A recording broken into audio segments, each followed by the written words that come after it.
today we're breaking down one of the best movements that you can do for overall leg development, hamstring, glute, low back strength, and just one of the most functional movements that you can do inside your training programming is the barbell and dumbbell deadlift. This is something that you do literally probably every day of your life at some point, whether you're picking your kid up off the ground, you're getting groceries, you're doing some type of work. The essential movement of lowering, hinging your hip down toward the ground, picking up weight, and then having to lift yourself up is something that you're probably going to have to do multiple times a day for the rest of your life. So you want to be able to get really strong in that movement pattern.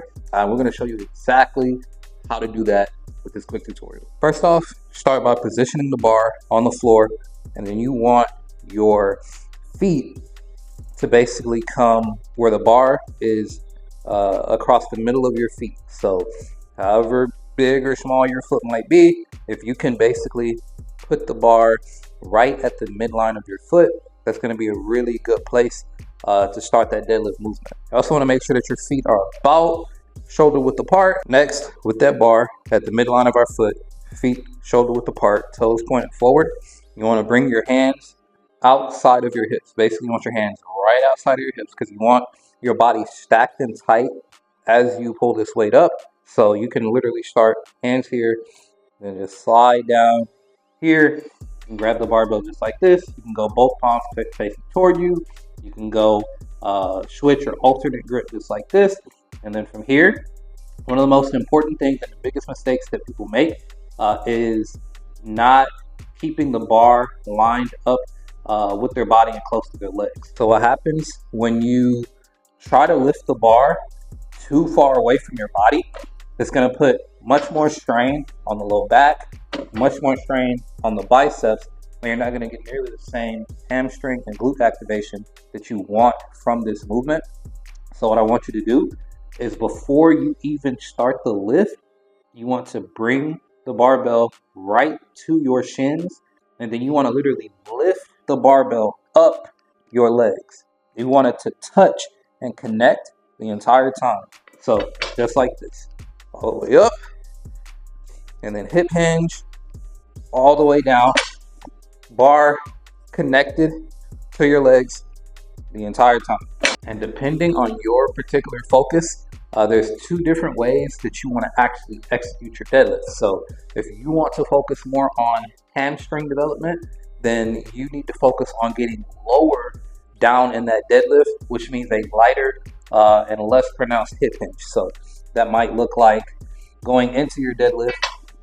We come here at our starting point and we start a lot more straight and upright. And then we literally ride all the way down to the ground as far as we can get. And then we bring it back up. So a lot less pronounced hip hinge. Obviously, we're still hip hinging, but really nothing special about it. Just basic form movement. So if we want to target the glutes a lot better, which is essential for men, women, young, old, whatever endeavor of life you're talking about, you want strong glutes because your glutes are an extremely important aspect of your body's overall strength.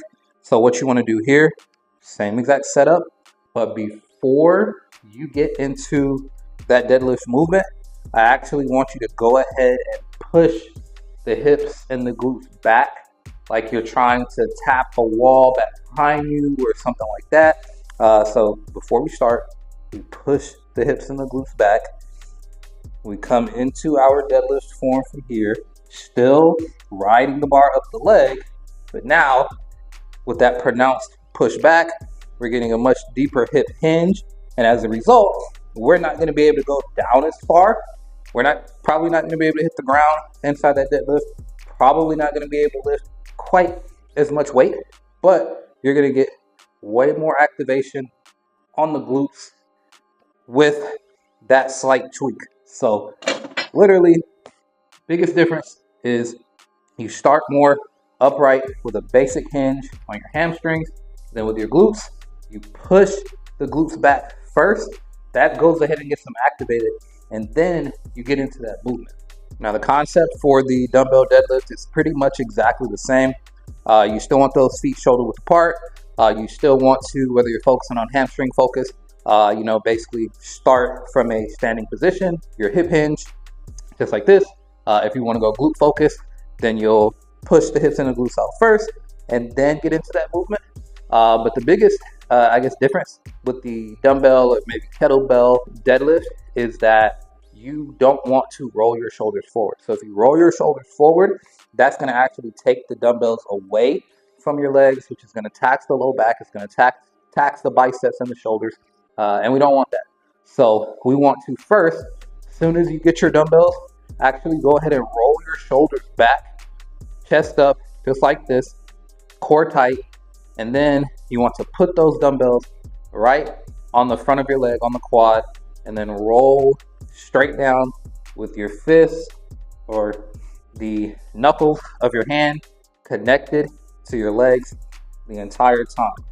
This way, we make sure that the hamstrings and the glutes are what are firing and working inside this movement, and not just pulling or holding the weight with our arms and then going through the deadlifting motion. So the concept is pretty much exactly the same in terms of how you execute your form, how to focus on hamstrings or glutes.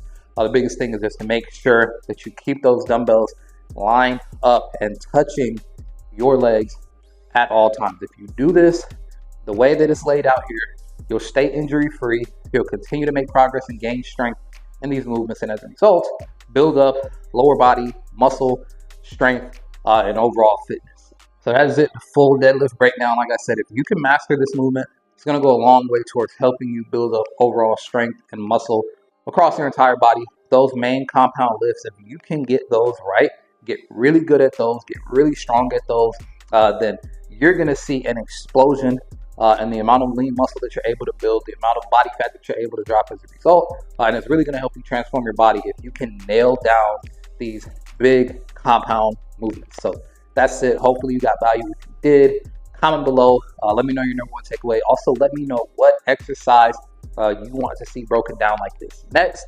Make sure to like and subscribe, turn notifications on so that you don't miss any more uploads going forward. And I'll see you in the next one. Peace.